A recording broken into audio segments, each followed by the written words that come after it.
Dan untuk mengetahui apa saja perbincangan Ketua Umum Partai Hanura dengan Presiden Joko Widodo di Medan, Sumatera Utara, sudah terhubung dengan anchor CNN Indonesia Putri Ayuning Tias yang saat ini sudah bersama Osman Sabta Odang. Silakan Putri.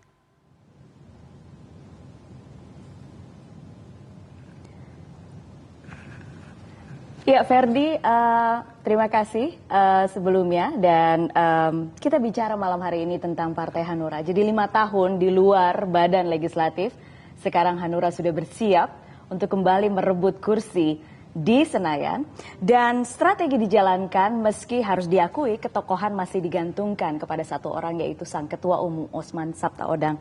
Dan kita tahu Hanura mendeklarasikan dukungan kepada Baca Pres Ganjar Pranowo sejak awal. Yang pertama kali, seberapa besar dampak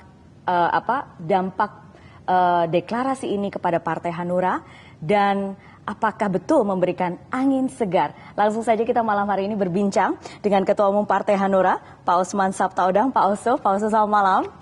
Terima kasih Pak Oso sudah bersedia untuk berbincang malam hari ini. Terlihat sedikit letih tapi sumringah sekali. Apa ini sumringahnya karena 50.000 orang masa di Medan kemarin? Enggak juga ya. Saya lemesnya karena berhadapan dengan seorang putri presenter yang cukup terkenal di Indonesia ini. Oke, ya. Sudah. Ngeri gitu. Ya. Pak Oso, tapi kalau misalnya kita lihat, saya melihat videonya, kemudian kemeriahannya. Apakah kemeriahan yang di Medan kemarin memang sudah sesuai prediksi dari teman-teman Hanura?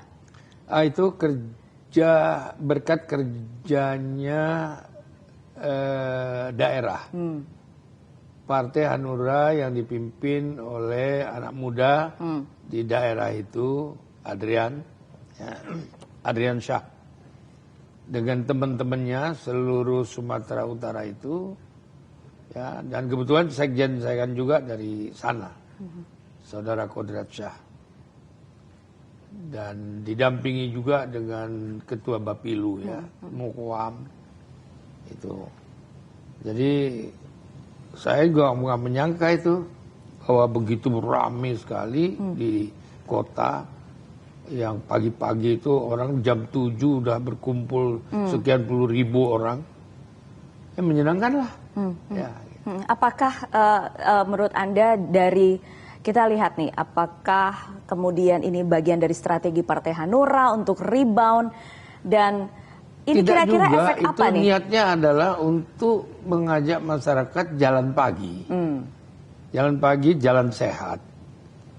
Dan kita ini kan banyak suasana-suasana yang kurang sehat sekarang. Jadi mari kita sehatkan bangsa ini. Apa yang kurang sehat, Pak? Politiknya atau apanya? Banyak hal. Cuaca juga, ya gangguan cuaca ini sampai sekarang ini masih terjadi gangguan cuaca, terutama di kampung saya di Kalimantan Barat. Jadi itu ya kita perlu sehat, perlu jalan sehat, dan kemudian banyak peserta jalan pagi itu yang memang betul-betul ya itu dicintai oleh masyarakat. Jadi kita mengejar apa yang dicintai oleh masyarakat itu sendiri. Mengejar apa yang dicintai masyarakat termasuk kemudian memberikan dukungan kepada Ganjar Pranowo karena Anda melihat Pak GP ini dicintai masyarakat? Kalau kita kan begini, kita kan konsisten. Ya. Sejak awal begitu Ganjar dideklar sebagai calon presiden oleh partainya, diumumkan oleh Bu Megawati, ya kita langsung menyambut itu. Lantas kita yang pertama menyatakan dukungan kita kepada Ganjar Pranowo. Itu aja. Memberikan dukungan itu apa saya baca dan juga mendengar pernyataan Bu Mega pada saat itu. Pak Oso nih minta diajak, ayo ikut mendukung saya. Bagaimana sebenarnya? Saya nggak diajak, saya spontan mendukung. Tidak ada ajakan dari siapapun. Begitu Ibu Mega mencalonkan, saya langsung mendukung. Beda diajak dengan mendukung. Itu lebih kuat mendukungnya daripada diajak. Kalau diajak kan orang bisa terpaksa. Saya nggak terpaksa. Berarti karena sebelum saya memutuskan itu, saya mengadakan konferensi kepada video call kepada semua ketua-ketua DPD seluruh Indonesia. Mereka serempak menyatakan mendukung dengan keputusan PDIP itu. Jadi kita mendukung. Gitu. Efek deklarasi itu apakah juga kemudian dirasakan oleh kader-kader Hanura di daerah, kemudian dirasakan akan lebih mudah sekarang sosialisasi untuk pileg? Memang kalau mereka tidak mengenal siapa Ganjar itu, tidak mungkin mereka secara spontan melakukan dukungan itu. Tidak mungkin. Saya kan nggak maksakan mereka. Iya. Iya.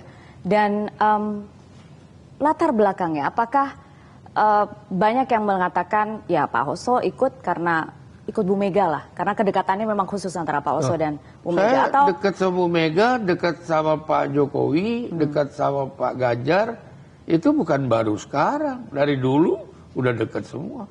Dan juga dekat dengan partai-partai lain, ketua-ketua partai lain juga saya dekat. Ya. Sebagian besar saya mengenal mereka dengan baik, ya, ketua-ketua partai. Dan harusnya memang begitu. Kita harusnya dengan semua partai, sama karena partai itu adalah sebuah organisasi yang sah, ya, untuk membangun bangsa ini. Nah, itu yang saya ajak dan saya ikut kepada semuanya untuk berpikiran kebangsaan. Banyak pengamat politik, analis politik kemudian mengatakan bahwa Hanura bisa berdiri kemudian dengan ketokohan Pak Oso yang kemudian ditempelkan lekat dengan Presiden Jokowi akhir-akhir ini. Ya mungkin saja, boleh saja. Orang bilang saya dekat dengan Pak Jokowi, dekat dengan Bu Mega, dekat dengan partai lain, nggak apa-apa. Itu bagus.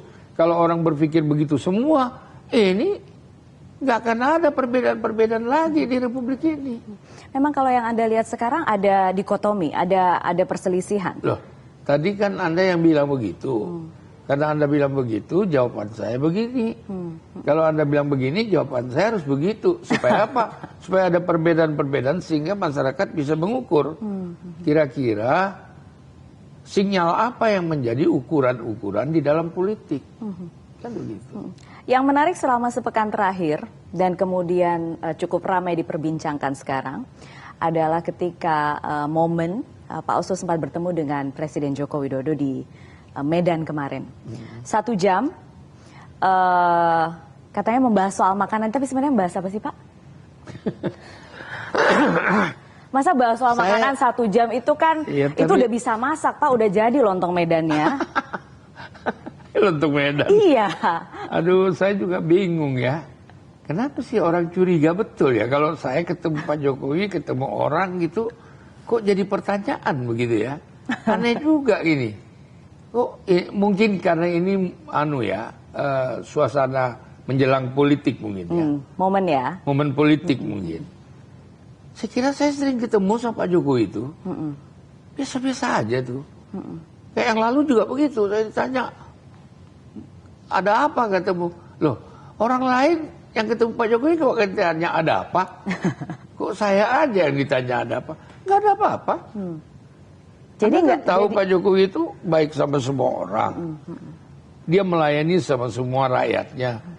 Ya kalau ada orang merasa dekat sama dia, ya itu sah-sah saja. Ya kan?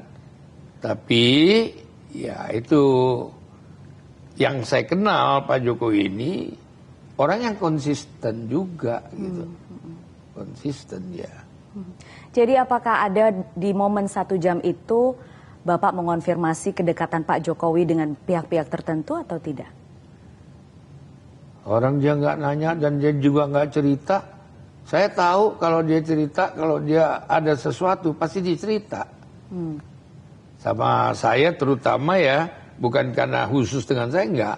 Tapi gampang kok. Kalau melihat. Tapi saya nggak ada lihat yang luar biasa begitu. Kalau ada orang merasa dekat, foto dekat, melakukan hal-hal yang dekat sama dia, itu biasa. Pinter-pinternya orang itu aja mengemas atau memanggil wartawan untuk bagaimana membesar-besarkan. Bisa aja, ya kan? Jadi, saya juga bisa bikin begitu. Jadi kalau yang selama ini mengaku dekat itu hanya klaim, menurut Pak Oso? Kalau menurut saya pasti klaim, karena begini, Pak Jokowi ini, aduh, sulit dibaca. Saya, sorry ya, mungkin saya salah. Katakan deket orang itu belum tentu. Katakan nggak deket, ya deket. Karena orangnya begitu, gimana? Tapi Pak Oso kemarin sempat sudah berhasil membaca lalu mengatakan 1000% yakin. Jadi sebenarnya keyakinan itu yakin atas apa, Pak? Saya yakin apa yang ada dalam pikiran Pak Jokowi itu hanya dia yang tahu. Dan semua di sini tertawa. Semua orang-orang itu nggak tahu apa dalam pikiran dia. Pikiran dia bisa berubah besok, kita juga nggak tahu. Ini hari dia dekat di sini, besok dia dekat di sini. Tapi yang dipilihnya ada yang di situ. Kita juga nggak tahu. Siapa yang bisa membaca? Dan pernah nggak beliau mengatakan, saya mendukung si ini. Selain apa yang dia pernah ucapkan. Makanya. Jadi apakah selama ini kita semua, publik dan juga media, mungkin salah menafsirkan apa yang disampaikan oleh Pak Jokowi? Anda tuh yang pinter. Itu yang terjadi? Loh, mungkin. Karena pikiran saya dengan pikiran Anda pasti beda. Pikiran Pak Jokowi juga pasti beda dengan Anda. Karena Anda nggak tanya sama dia kan. Coba kalau Anda tanya sendiri. Nanti jawabannya apa baru Anda tahu. Jadi selama 1 jam itu apakah ada momen atau kesempatan untuk mengonfirmasi beberapa hal berkaitan dengan kemana arah dukungannya, kemana sebenarnya hati beliau atau bagaimana? Kita nggak bicara ketemu itu, nggak bicara dukung-dukungan. Yang kita bicara itu adalah, Bung, ada apa di sini? Katanya lagi apa aja ke sini? Saya lagi jalan pagi dengan Partai Hanura dengan kader-kader saya di Sumatera Utara, Pak. Oh, seneng dia. Bagus katanya. Kok saya nggak diajak katanya. Nah, saya nggak tahu Bapak acaranya bagaimana. Kan acara Bapak saya nggak tahu, saya bilang. Nah, tapi kan dia tanya. Gitu. Saya tentu cerita apa adanya. Saya sedang mengadakan temu kader, lantas jalan pagi bersama-sama kader dan tokoh-tokoh masyarakat yang ikut kepada kita. Gitu aja. Ya, tapi cerita-cerita lain nggak ada, cerita capres, capros. Ya, tapi saya paham, kami paham dan Pak Oso pasti juga tahu bahwa pertanyaan-pertanyaan ini muncul karena melihat dinamika yang akhir-akhir ini terjadi. Ada poros yang kemudian lepas, kemudian bergabung ke satu poros, kemudian dan lain sebagainya. Jadi sebenarnya kalau menurut Pak Oso, dinamika partai politik saat ini dengan baca pres A, B, C, bagaimana menjaganya dan apakah ini masih akan terus sama? Karena sekali lagi politik itu kan fluid, sangat cair sampai sekarang bahkan. Anda tepat, politik itu cair sampai sekarang ini. Jadi sama sekali tidak bisa dibaca? Artinya nggak kebaca kan? Jadi bagaimana orang mau menuduh bahwa Pak Jokowi bikin statement dengan saya, atau saya mendapat statement dari Pak Jokowi, apalagi menyuruh saya? Nggak mungkin. Jokowi bukan orangnya yang suka nyuruh-nyuruh orang begitu. Waduh. Termasuk poros-poros partai politik yang terbentuk? Kecuali kalau pegawainya atau stafnya atau kabinetnya, itu dia bisa perintah-perintah. Ya, kalau dengan orang nggak mungkin. Nggak mungkin dengan orang. Bukan sifatnya Pak Jokowi seperti itu. Ini presiden luar biasa. Presiden juga ini bener. Aduh, ngeri. Aduh, saya melihat itu aja. Perang Indonesia itu Amerika sama Rusia, ya itu perang stop hanya untuk dia lewat ke Ukraina dan ke Rusia. Siapa di dunia ada presiden yang kayak gitu? Udah itu bawa istri lagi. Aduh, itu di internasional begitu hebat dia, ya kan? Di internasional luar biasa diakui, dihormati, ya, diagung-agungkan oleh negara-negara. Kita di sini kok adem-adem aja gitu, ya kan? Apakah kita belum, kesadaran politik kita belum di tingkat yang seperti itu, atau ada orang-orang yang jahil-jahil di dalam negeri ini yang tidak ingin melihat Indonesia ini maju? Anda lihat ada itu sekarang? Mungkin saja. Saya juga nggak berani nuduh begitu. Orang ini kan harus dibuktikan semua. Tapi suasana kebatinan politiknya begitu. Suasana kebatinan politiknya begitu. Pak Oso, kalau melihat sekarang, perkembangan yang sekarang, jadi apakah menurut Pak Oso sendiri, poros-poros yang sudah terbentuk, bisa saja berubah, dan bisa saja bergabung, bisa ada yang meloncat, atau bagaimana Pak Oso? Itulah saya bilang. Berikan pencerahan kepada kami. Kalau saya bilang kan begini. Masyarakat awam ini. Jangan sekali-sekali, karena pemimpin di Republik ini adalah memerlukan tangannya Tuhan. Jadi kalau Tuhan bilang, belum kau jadi, katanya nggak bakalan jadi. Jadi kalau Jokowi itu udah jelas, 2 kali jadi gitu. Bahkan orang masih banyak minta dia 3 kali. Masih banyak yang mengatakan harus diperpanjang. Kenapa? Khawatir katanya dengan apa yang sudah dilakukan oleh Presiden sekarang ini. Terutama membangun infrastruktur di daerah-daerah. Saya terus terang, itu fakta. Lantas kemudian harga minyak di Jakarta dengan di Papua yang bedanya kayak langit sama bumi, di sana 80-100 ribu, di sini hanya 8 ribu. Sekarang bisa sama harganya, satu harga. Terus siapa yang pernah bikin begitu? Selama presiden yang ada di Republik ini, hanya dia. Itu kemudian pelabuhan-pelabuhan, ya.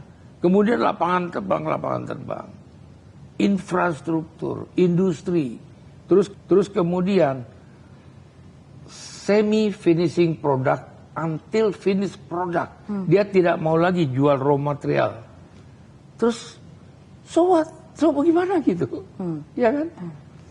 Salah apa yang tidak bisa dibanggakan dengan orang seperti ini?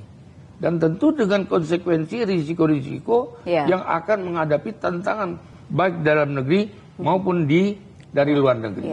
Tapi tetap 1000%, tetap 1000% tidak bisa terbaca ya Pak? Tidak terbaca juga. Oke, baik. Iya kan? Baik. Dan saya nggak ngerti yang mana yang bodoh. Orang yang nggak bisa membaca kejadian yang sebenarnya, atau orang itu pura-pura bodoh, ya. Karena tidak suka dengan kemajuan Indonesia ini. Baik. Pak Oso, terima kasih banyak malam hari ini sudah berbincang singkat, padat, jelas. Yang penting kami mendapatkan itu 1000% itu tadi ya Pak ya. Terima kasih banyak. Kembali ke Anda, Ferdi.